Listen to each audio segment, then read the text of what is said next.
Hello friends, हमेशा की तरह पंकज भारद्वाज यूट्यूब चैनल में आपका स्वागत है। आप लोग जल्दी से चैनल को सब्सक्राइब कीजिए, लाइक कीजिए और शेयर कीजिए और बेल आइकन को प्रेस कीजिए ताकि सभी नोटिफिकेशंस अपलोडेड वीडियोस के आपको मिलते रहेंगे। आपके लिए खुशखबरी ये है, मैंने लास्ट वीडियो में भी बोला था कि अपने सब्सक्रिप्शन जो है वो मोर देन 100 हो चुके हैं और व्यूज भी बड़े अच्छे आ रहे हैं। इस सपोर्ट के लिए आपका बहुत बहुत धन्यवाद। बच्चों, ये वीडियो बनाने का जो पर्पस है वो ये है कि जो स्टूडेंट्स कोचिंग इंस्टीट्यूट की फीस को अफोर्ड नहीं कर सकते लेकिन फिर भी उनके अंदर इच्छा है, उनका एम है कि वो नीट के थ्रू डॉक्टर या आईआईटी जेईई एग्जाम के थ्रू एक अच्छे इंजीनियर बनना चाहते हैं, तो मेरा ये एफर्ट उन सभी बच्चों के लिए है। इसलिए मैं आपको बार बार कहता हूँ कि ज़्यादा से ज़्यादा संख्या में इन वीडियोस को शेयर कीजिए ताकि उस नीडी बच्चे तक पहुँच सकें जिसकी इसको सबसे ज़्यादा ज़रूरत है। आप लोगों के पास तो बहुत से तरीके होंगे पढ़ने के, कई चीज़ों के, लेकिन हम बार बार इसको शेयर करेंगे तो ये अल्टीमेटली वहाँ तक पहुँच जाएगा जिन स्टूडेंट्स के लिए ये वीडियो हमने बनाए हैं। तो आपको बहुत बहुत धन्यवाद। आप लोग जानते हैं कि ऑर्गेनिक और फिजिकल केमिस्ट्री की सीरीज चल रही है। फिजिकल केमिस्ट्री की सीरीज में सॉल्यूशन चैप्टर में ले रहा था। सॉल्यूशन चैप्टर में इससे पहले मैं आपको सॉल्युबिलिटी के बारे में, वेपर प्रेशर के बारे में, वोलेटाइल लिक्विड के सॉल्यूशन के बारे में, routes law, ideal and non ideal solution, ये सारी बातें मैं आपको बता चुका हूँ। आइए आज हम बहुत इंपॉर्टेंट टॉपिक को लेकर चलते हैं जिसका नाम है कोलिगेटिव प्रॉपर्टीज। कोलिगेटिव प्रॉपर्टीज वो प्रॉपर्टीज होती हैं जो किसी सोल्यूट के नंबर ऑफ पार्टिकल्स पर डिपेंड करती है लेकिन सोल्यूट की नेचर पर डिपेंड नहीं करती। बड़ा इंपॉर्टेंट पार्ट है कि इसको इस बात से मतलब है कि कितना सोल्यूट आपने डिसोल्व किया हुआ है, किसको डिसोल्व किया हुआ है। इस पॉइंट से कोलिगेटिव प्रॉपर्टी को कोई फर्क नहीं पड़ता। तो आइए हम स्टार्ट करते हैं। Properties which depend on number of solute particles, or we can say number of moles of solute particles, not on their nature, are known as colligative properties. ऐसी properties जो solute particles के number पर या उनके moles के number पर depend करती हैं लेकिन उनकी नेचर से अफेक्ट नहीं होती, ऐसी प्रॉपर्टीज को हम कोलिगेटिव प्रॉपर्टीज कहते हैं। आइए देखते हैं कितने टाइप की होती हैं। ये बेसिकली 4 टाइप की होती हैं जिसमें नंबर 1 है relative lowering in vapour pressure. इसको शॉर्ट में बोला जाता है RLVP और इसका जो सिंबल है वो P note B minus PS upon P note B है। Second, elevation in boiling point, इसका सिंबल है delta TB। Depression in freezing point, इसका सिंबल है डेल्टा TF।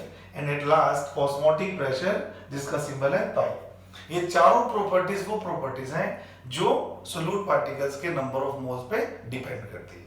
आइए वन बाय वन इन सभी प्रॉपर्टीज को हम देखते हैं। मैं हर वीडियो में एक कोलिगेटिव प्रॉपर्टी को एक्सप्लेन करूंगा डिटेल में, तो आप लोग ध्यान से इसको सुनिएगा। सबसे पहली कोलिगेटिव प्रॉपर्टी है relative lowering in vapour pressure. आप लोग जानते हैं बच्चों, when we add a non-volatile solute in a volatile liquid, vapor pressure of solution decreases. This phenomena is called as lowering in vapor pressure. जब भी किसी volatile solvent में हम कोई non volatile solute ऐड करते हैं तो solution का net pressure, vapor pressure घट जाता है, कम हो जाता है। इसको हम बोलते हैं lowering in vapor pressure। तो मैंने एक डायग्राम से बताने की कोशिश की है। इस कंटेनर में प्योर वाटर है, प्योर सोलवेंट है, तो इसकी सरफेस पे भी किसके मॉलिक्यूल्स होंगे? सोलवेंट के मॉलिक्यूल्स होंगे। सभी सोलवेंट के मॉलिक्यूल्स वेपर बना सकते हैं, इसलिए मैंने 8 मॉलिक्यूल्स इसके सरफेस पे शो किए। All molecules are capable of making their vapours. तो आप देख पा रहे हैं सभी मॉलिक्यूल अगर वेपराइज हो सकते होंगे तो ये वेपर्स इसकी सरफेस पर जो प्रेशर एक्सर्ट कर रही हैं उस प्रेशर को हम क्या कह रहे हैं? Vapour pressure of pure solvent, और इसको डिनोट किया जाता है P नोट B से। अब सेकंड कंडीशन देखिए, अगर मैंने इसके अंदर कोई नॉन वोलेटाइल सोल्यूट मिला दिया बच्चों, अगर मैंने इसमें कोई नॉन वोलेटाइल सोल्यूट मिक्स कर दिया जो वेपर्स बना ही नहीं सकता, तो क्या होगा? पूरी सरफेस पे अब उन मॉलिक्यूल्स का नंबर कम हो जाएगा जो वेपर्स बना सकते हैं। क्यों? क्योंकि सरफेस पे कुछ एरिया उन मॉलिक्यूल्स ने ऑक्यूपाई कर लिया जो वेपर्स बना ही नहीं सकते। तो जब मैं काउंट करता हूं 1 2 3 4 5, यहाँ 5 मॉलिक्यूल्स ऐसे आए फॉर एग्जांपल है जो वेपर बना सकते हैं। इसलिए अब ऊपर वाले कंटेंट में वेपर्स कम बनेगी। अगर वेपर्स कम बनेगी तो वो वेपर्स इसके सरफेस पे जो प्रेशर एक्सर्ट करेंगी वो भी बहुत कम होगा। इसलिए हम कह सकते हैं कि इस टाइम जो पीएस आएगा that is vapour pressure of solution, ऐसा सॉल्यूशन जिसमें कौन सा केमिकल डाला मैंने जो वेपराइज हो ही नहीं सकता, यानी कि नॉन वोलेटाइल हो, तो उसका वेपर प्रेशर हमेशा प्योर सॉल्वेंट के वेपर प्रेशर से कम होगा। आइए मैथमेटिकली देखते हैं। मैंने बोल दिया प्योर सॉल्वेंट का वेपर प्रेशर ज्यादा होगा किसी ऐसे सॉल्यूशन की कंपैरेटिवली जिसमें नॉन वोलेटाइल सॉल्यूट मिक्स किया हुआ है। तो as per Raoult's law PS x से P naught A x plus x P note B। Remember तो आप मान लीजिए सॉल्यूट है और बी मेंबर मान लीजिए सॉल्वेंट है। तो आप देख पा रहे हैं क्योंकि मेरा सॉल्यूट वोलेटाइल नहीं है, नॉन वोलेटाइल है, तो मैं क्या बोलूंगा P naught A equal to 0। जब सब्सटेंस वेपर्स बना ही नहीं सकता तो उसका प्योर स्टेट में वेपर प्रेशर कितना होगा? 0। तो जैसे ही 0 हुआ ये पूरी टर्म 0 हो गई तो PS क्या हो गया? XB P नोट B के बराबर। तो मैं कह सकता हूं ऐसे सॉल्यूशंस की वेपर प्रेशर सॉल्वेंट की मोल फ्रैक्शन के प्रोपोर्शनल होते हैं। ऐसे सॉल्यूशंस के वेपर प्रेशर प्योर सॉल्वेंट की मोल फ्रैक्शन के क्या होते हैं? प्रोपोर्शनल होते हैं, या सॉल्यूट की मोल फ्रैक्शन के इनवर्सली प्रोपोर्शनल होते हैं। आइए हम इसको देखते हैं। सपोज मैं आपको कहता हूं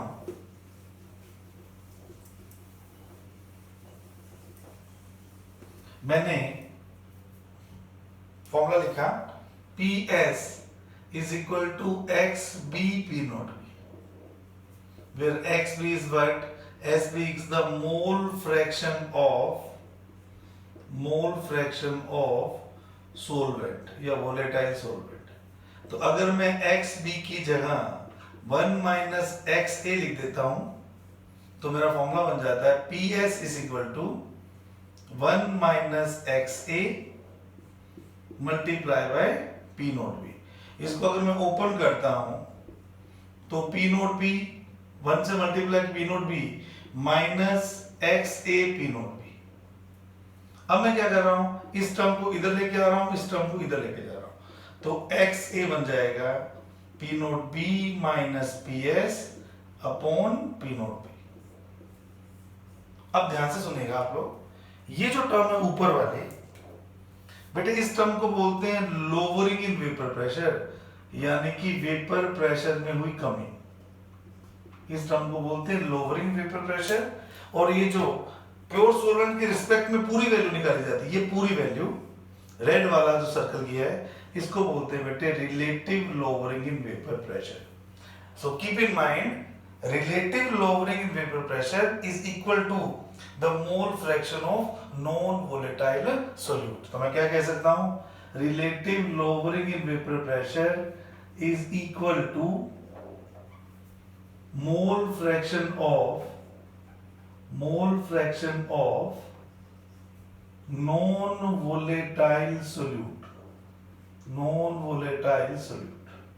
ये बहुत इंपॉर्टेंट बात है, इसको थोड़ा दिमाग तक भी लेके जाना कि अगर उस सॉल्यूशन में जो राइट डायग्राम मैंने बनाया था उसमें वो ब्लू वाले पार्टिकल अगर बढ़ते जाएं जो वेपर नहीं बनाते तो बताना वेपर प्रेशर उतना ही कम नहीं होता जाएगा क्या? यस। तो देखो ये तो डिक्रीज को बता रहा है ना, ये वेपर प्रेशर में होने वाला डिक्रीज है कि वाटर का इतना था और सॉल्यूशन का इतना सा रह गया। तो ये जो डिक्रीज है ये उस मेंबर की मोल फ्रैक्शन की प्रोपोर्शनल है जो मेंबर नॉन वोलेटाइल है। यानी कि सिंपल लैंग्वेज में बोलूं तो जितना ज्यादा नॉन वोलेटाइल कंपोनेंट आप ऐड करते जाएंगे सॉल्यूशन का वेपर प्रेशर उतना ही क्या होता जाएगा बच्चों? कम होता जाएगा। जैसे जैसे इसकी कंसंट्रेशन बढ़ती जाएगी, जैसे जैसे इसकी A की कंसंट्रेशन बढ़ती जाएगी वैसे वैसे बढ़ती जाएगी, वैसे वैसे सॉल्यूशन का PS क्या होता जाएगा? कम होता जाएगा। तो मैं एक छोटा सा पॉइंट यहाँ डिस्कस कर सकता हूँ कि इसकी सॉल्यूशन की जो कंसंट्रेशन है कंसंट्रेशन है वो वेपर प्रेशर के इनवर्सली प्रोपोर्शनल है, और अगर डाइल्यूट करता जाऊंगा, पानी मिलाता जाऊंगा, तो डाइल्यूशन बढ़ने पर सॉल्यूशन का वेपर प्रेशर भी क्या होता है बेटे, बढ़ता है। इस बात को याद रखना, जो सॉल्यूशन जितना ज्यादा कंसंट्रेटेड होता है उसका वेपर प्रेशर उतना ही कम होता है, और जो सॉल्यूशन जितना ज्यादा डाइल्यूटेड होता है उसका वेपर प्रेशर उतना ही ज्यादा होता है। अब जरा मैथमेटिकल एक्सप्रेशन में मैं कुछ चीजें आपको बताना चाहता हूं, जिसके बेस पर आप जो छोटी मोटी गलतियां स्टूडेंट्स करते हैं वो नहीं करेंगे, है ना। तो मैंने जैसे कि आपको कहा कि relative lowering in vapour pressure solvent के रिस्पेक्ट में निकाली जाती है, और इसकी वैल्यू होती है XA is equal to P naught B minus PS upon P naught B, right. अगर मैं मैथमेटिकली बात करूं तो NA upon NA plus NB, आप जानते हो XA की value, P naught B minus PS upon P naught B। अब एक बहुत इंपॉर्टेंट पॉइंट मैं डिस्कस करने जा रहा हूं बच्चों, एनसीईआरटी की जितनी भी प्रॉब्लम्स है उनमें सभी में सॉल्यूशन को कैसे कंसीडर किया हुआ है, वेरी डाइल्यूट सॉल्यूशन कंसीडर किया हुआ है। और आप लोग अच्छे से जानते हो जब सॉल्यूशन बहुत ज्यादा डाइल्यूट कंसीडर किया जाता है तो हम क्या मानते हैं कि सोल्यूट के मोल सोलवेंट की कंपैरेटिवली बहुत कम है, और अगर ऐसा है तो नीचे वाली टर्म में Na प्लस Nb की जगह अप्रोक्सीमेटली मैं लिख सकता हूं ओनली Na अपॉन Nb, तो उस केस में हमारा फॉर्मूला बन जाएगा, इसी फॉर्मूले को रिलेट कर रहा हूं, मेरा फॉर्मूला बन जाएगा Na अपॉन Nb, इसकी जगह is equal to P note B minus PS upon P note B। ये फॉर्मूला आपने केवल बोर्ड लेवल के क्वेश्चंस को सोल्व करने के लिए यूज करना है, याद रखना इस बात को। बोर्ड लेवल के क्वेश्चन सोल्व करने के लिए फॉर्मूला यूज करना है। कॉम्पिटिटिव में आपका एग्जैक्ट फॉर्मूला ही चलेगा, ये दोनों ही चलेंगे। कॉम्पिटिटिव लेवल में तो आपको एग्जैक्ट फॉर्मूला यूज करना पड़ेगा, पर बोर्ड लेवल में वो कहते हैं एनसीईआरटी वाले कि क्योंकि सॉल्यूशन डाइल्यूटेड है तो हम सोल्यूट की मोल को नेग्लेक्ट कर देते हैं सॉल्वेंट के रिस्पेक्ट में, तो ये फॉर्मूला भी आप यूज कर सकते हो। हालांकि एनसीईआरटी एक्सप्लोरर के जो सॉल्यूशंस हैं उन्होंने इस बात को क्लियर किया हुआ है कि ये सॉल्यूशन डाइल्यूट तभी माना जाएगा जब, ध्यान से सुनिएगा, सोल्यूट की वेट परसेंटेज 8% या उससे कम होगी। क्या मैं बोल रहा हूं कि ये जो डाइल्यूट मान के आप चल रहे हो ना, ये डाइल्यूट सॉल्यूशन, इसकी कंडीशन है कि इसके ये तभी माना जाएगा जब W/W परसेंटेज इक्वल टू और लेसर देन 8%।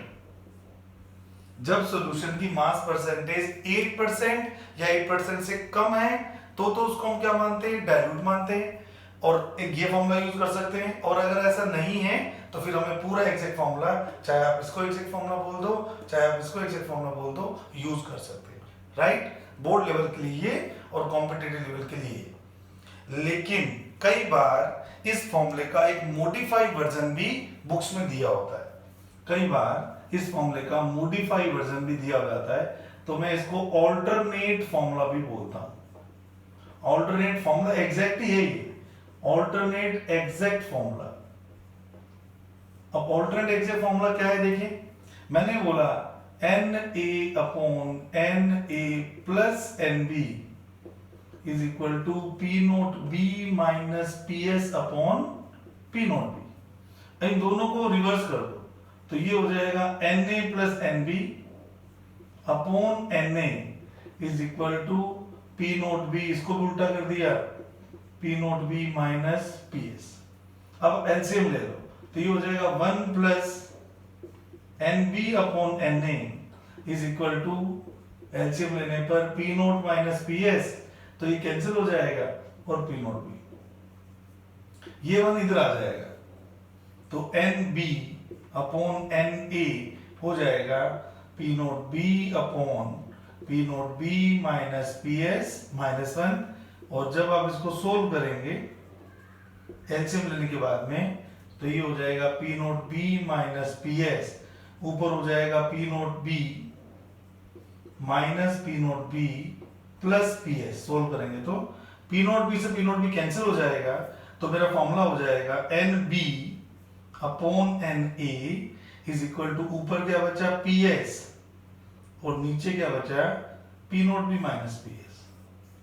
और इसको जब रिवर्स करते हैं, इसी फॉर्मूले को मैं यहाँ लिख देता हूँ, इसी फॉर्मूले को यहाँ लिख देता हूँ चलिए। तो अगर मैं इसको उल्टा कर दूं वापस, तो मेरा फॉर्मूला बन जाता है P naught B minus P S upon P S is equal to N A upon N B. अब इस फॉर्मूले की दो बातें याद रख लो, ये फॉर्मूला तो एग्जैक्ट है, एग्जैक्ट फॉर्मूला है, मैथमेटिकली निकाला गया फॉर्मूला है, लेकिन it is not R L V P बेटे। ये जो फॉर्मूला है ये आर एल वी पी नहीं है, क्योंकि relative lowering in vapour pressure हमेशा किसके रिस्पेक्ट में निकाली जाती है, सोलवेंट के, जबकि ये आपने किसके रिस्पेक्ट में निकाल लिया, पीएस के। लेकिन कैलकुलेशन में किसी न्यूमेरिकल को सोल्व करने में आप ये फॉर्मूला एग्जैक्टली बिल्कुल आराम से यूज कर सकते हो, लेकिन अगर वो आरएलवीपी पूछता है तो उस केस में आपको मोल फ्रैक्शन निकालना पड़ेगा, क्योंकि ये जो पूरी टर्म है इसी टर्म को बोला जाता है बेटे आरएलवीपी। तो आरएलवीपी की टर्म में नीचे पीएस नहीं हो सकता, नीचे क्या होगा, पी नॉट बी, जबकि इस टर्म में आप देख पा रहे हैं नीचे क्या आ रहा है, पीएस आ रहा है। तो ये तीन बातें आपको अच्छे से याद रखनी है जब भी आप आरएलवीपी के क्वेश्चंस को सोल्व करेंगे। आइए अब आगे चलते हैं। इसके बाद आता है इसमें कि how can we practically measure the magnitude of RLVP. हम एक्सपेरिमेंटली या प्रैक्टिकली कैसे आरएलवीपी को निकाल सकते हैं, उसके लिए मुझे एक मेथड लेना पड़ेगा एक्सपेरिमेंटल प्रोसीजर का, that is Ostwald walker method. इस मेथड का नाम है ओस्टवाल्ड वाकर मेथड। इस मेथड के थ्रू मैं आरएलवीपी की प्रैक्टिकल मेजरमेंट करने वाला हूं। इस मेथड के थ्रू मैं आरएलवीपी की प्रैक्टिकल मेजरमेंट करने वाला हूं। तो क्या है इस मेथड में, देखें, इसमें मैं दो कंटेनर बना रहा हूं, दो फ्लास्क बना रहा हूं, राउंड बॉटम फ्लास्क, एक ये रहा, एक ये रहा, ये राउंड बॉटम फ्लास्क है दो, और इससे कनेक्ट करने के लिए मैंने एक यू शेप ट्यूब ली हुई, ठीक है, ये कॉर्क लगा हुआ है, कॉर्क लगा हुआ है, और ये यू शेप ट्यूब है, इसकी ये ट्यूब है, गार्ड ट्यूब बोला जाता है इसको, ठीक है। अब मैं पाइप के थ्रू एयर अंदर आएगी, यहां से यहां जाएगी, यहां से फिर यहां जाएगी, और फाइनली यहां से बाहर निकल जाएगी। तो ये पाइप्स हैं जिसके थ्रू एयर की मूवमेंट मुझे करवानी है, ठीक है। ये पाइप्स हैं जिसके थ्रू मुझे एयर की मूवमेंट करवानी है, मुझे एयर की मूवमेंट करवानी है। ये वो पाइप्स हैं जिनके थ्रू मुझे एयर की मूवमेंट करवानी है, ठीक है। आइए अब मेरे पास ध्यान से देखिएगा, इस कंटेनर में सारा का सारा सोलवेंट है बेटे, इस कंटेनर में सारा सोलवेंट है, इस कंटेनर में सोलवेंट है जिसमें नॉन वोलेटाइल सोल्यूट मिला हुआ है, ऐसा सोलवेंट है जिसमें नॉन वोलेटाइल सोल्यूट मिला हुआ है। ये भी कॉर्क लगा हुआ है, और इसके अंदर एनहाइड्रस कैल्शियम क्लोराइड के क्रिस्टल्स हैं, इसके अंदर एनहाइड्रस कैल्शियम क्लोराइड के क्रिस्टल डाले हुए हैं।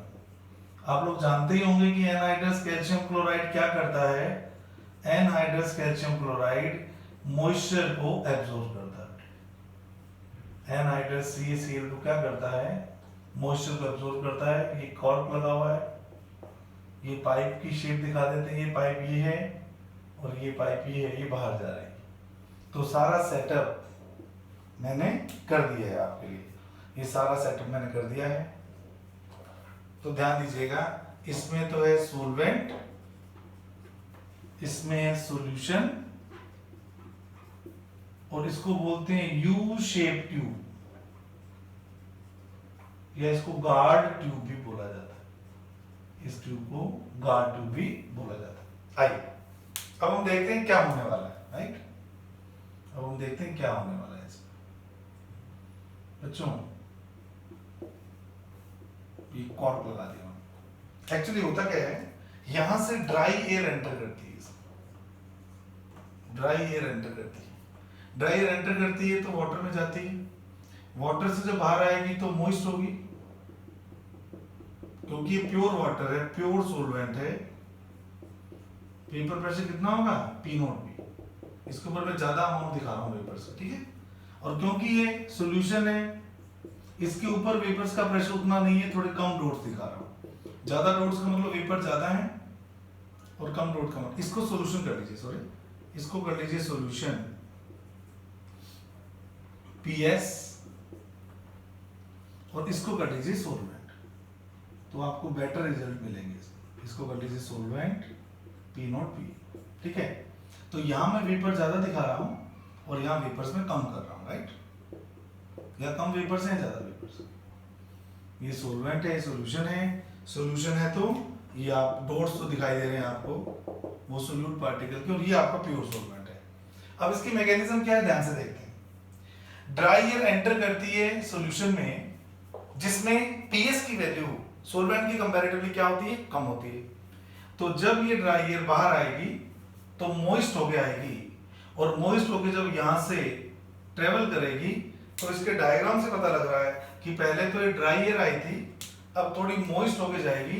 तो मैं क्या कर रहा हूं, मैं इसके अराउंड, इसकी सरफेस पे कुछ वेपर्स के मॉलिक्यूल्स, जो मैं रेड मार्कर से शो कर रहा हूं, वो वेपर्स के मॉलिक्यूल्स लगा रहा हूं। ये मॉइस्ट एयर वापस एंटर करती है सोलवेंट चैम्बर में।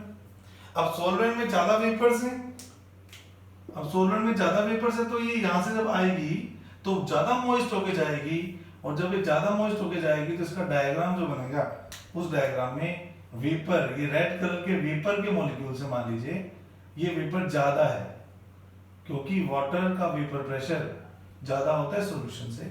लेकिन अनफॉर्चुनेटली जब इसके अंदर एंटर करेगी बेटे, यूं यूं और यूं ऐसे करके एंटर करेगी, तो सारी की सारी मॉइस्चर ये एनहाइड्रस CaCl2 क्या करेगा, एब्जॉर्ब कर लेगा, और ड्राई एयर जैसी आई थी उसी ड्राई एयर की फॉर्म में क्या हो जाएगी, इस इंस्ट्रूमेंट से बाहर निकल जाएगी।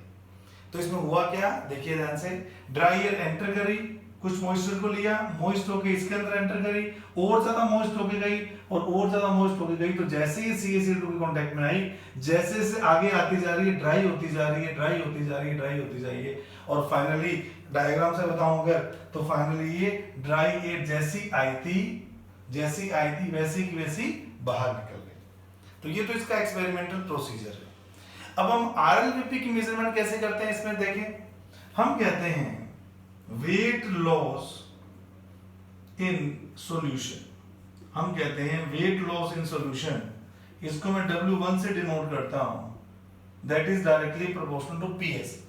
पहली बात तो वेट लॉस क्या है और ये क्यों होता है, आइए। जब ड्राई एयर आएगी और यहां से जा रही है तो कुछ मॉइस्चर को लेके जा रही है, ठीक है।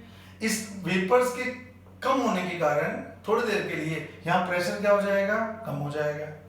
आप लोग जानते हैं, पिछली क्लासेस में आपने पढ़ा है, वेपर प्रेशर हमेशा कांस्टेंट रहता है ना।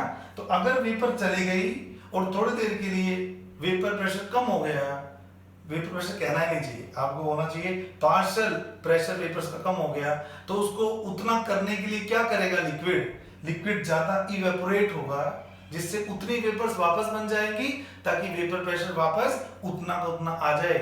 तो लिक्विड के इवेपोरेशन के कारण क्या इसके मास में डिक्रीज नहीं आएगा थोड़ा सा, उस वेट डिक्रीज को हम क्या बोलते हैं, W1 बोलते हैं। और W1 कितना ज्यादा होगा, जितना ज्यादा PS होगा उतना ही वेट लॉस क्या होगा, ज्यादा होगा। ऐसे ही हम बात करें weight loss in solvent chamber या सोलवेंट वाटर, W2। अब कई बार बच्चों को डाउट हो जाता है कि सर P नॉट B की वैल्यू, अब इसके ऊपर कितना है प्रेशर, P नॉट B, इसके ऊपर कितना था प्रेशर, PS। बच्चे कहते हैं सर P नॉट B तो PS से बड़ा होगा, मैं कहूंगा बिल्कुल। तो सर ये जो वेट लॉस आ रहा है W2, वो W1 से बड़ा होना चाहिए, क्योंकि मॉइस्चर ज्यादा वेपर्स लेके गई है ड्राई एयर, तो यहाँ वेट में लॉस ज्यादा आएगा, और वेट में लॉस ज्यादा आएगा तो W2 should be greater than W1 होना चाहिए, ऐसा लगता है, पर ऐसा होता नहीं। आप लोग ये मत भूलिए कि यहाँ जो एयर आई है वो ड्राई आई है इस चैम्बर में, और इस चैम्बर में जो एयर आई है वो 90 to 95% मॉइस्चर लेके आई है। यहां से जब गई तो 100% सैचुरेटेड हो गई, तो केवल 5% का ही तो लेके गई वेपर्स एक्स्ट्रा। तो वो 5% के कारण जो वेट लॉस होता है वो W2 होता है, और जनरली इस W2 की जो वैल्यू होती है वो W1 से कम ही होती है। अब ऐसा समझ लीजिए कि कोई पर्सन 3-4 दिन से एकदम भूखा है ना, वो किसी घर पे गया तो घर वालों ने उसको खाना खिलाया, तो उसने दबा के खाना खाया पेट भरने के लिए, क्योंकि 3-4 दिन से भूखा था। अब वो किसी और के घर में गया तो वहां उतना खाना खा पाएगा क्या जितना पहले वाले के घर खाया? नहीं, वहां तो थोड़ी बहुत फॉर्मेलिटी करेगा, कोई स्वीट्स वगैरह ले लेगा। यानी कि पहली बार में क्योंकि ड्राई एयर एंटर करती हैं तो वेट लॉस ज्यादा होता है। जब वो 90 to 95% मॉइस्ट हो जाती हैं, फिर वो जब आगे सॉल्वेंट चैम्बर में जाती हैं तो अब ये उतनी वेपर्स को नहीं एब्जॉर्ब कर सकती, इसलिए सेकंड टाइम जो वेट लॉस होता है वो कम होता है। तो अगर मैं, तो ये प्रोपोर्शनल किसके होगा बेटे? ये प्रोपोर्शनल होगा P not B minus PS, difference in partial pressure के प्रोपोर्शनल होगा, क्योंकि ये डायरेक्ट P नॉट बी के थ्रू नहीं जा रही, जो PS था वो P नॉट बी के थ्रू जा रहा है, तो W2 किसके प्रोपोर्शनल होगा? डिफरेंस ऑफ वेपर प्रेशर के प्रोपोर्शनल होगा, P not B minus PS के। और तीसरा हम बोलते हैं बेटे weight gain by guard tube. तो गार्ड ट्यूब क्या करती है? वेट गेन करती है। कितना वेट गेन करेगी? W1 plus W2। जितनी वेपर से सारी लेके आया है वो सारी झाड़ लेगी, वो तो CaCl2 तो ये जो है इन दोनों के सम के बराबर होती है, और जब मैं इन दोनों को सम करता हूं तो किसके बराबर आता है? P नॉट बी के। अब मुझे बताओ RLVP के लिए आपको कौन कौन से दो टर्म चाहिए? P नॉट माइनस PS और एक P नॉट बी। तो P नॉट माइनस PS की वैल्यू भी आपके पास है, P नॉट बी की वैल्यू भी आपके पास है, तो क्या मैं P not B minus PS upon P not be की जगह क्या मैं W2 अपॉन W3 लिख सकता हूं, या मैं W2 upon W1 plus W2? बेटे W3 और W1 प्लस W2 एक ही बात है। इसको हम बोल सकते हैं weight gain in guard tube, या W1 प्लस W2 को क्या बोल सकते हैं? Total weight loss.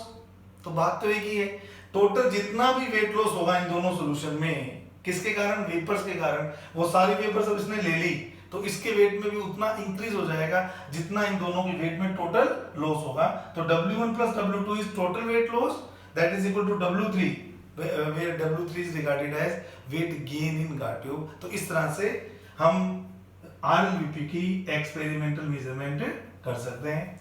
आप लोग घर पर इसके न्यूमेरिकल्स ट्राई कीजिए। इस वीडियो को आपने पूरी तरह देखा, इसके लिए बहुत बहुत थैंक यू आपका। ज़्यादा से ज़्यादा नंबर में प्लीज़ इसको शेयर कीजिए, चैनल को सब्सक्राइब कीजिए, लाइक कीजिए, ताकि उन बच्चों तक पहुंच सके जिन स्टूडेंट के पास में और कोई फैसिलिटी पढ़ने की नहीं है। आपका बहुत बहुत धन्यवाद। Thank you so much.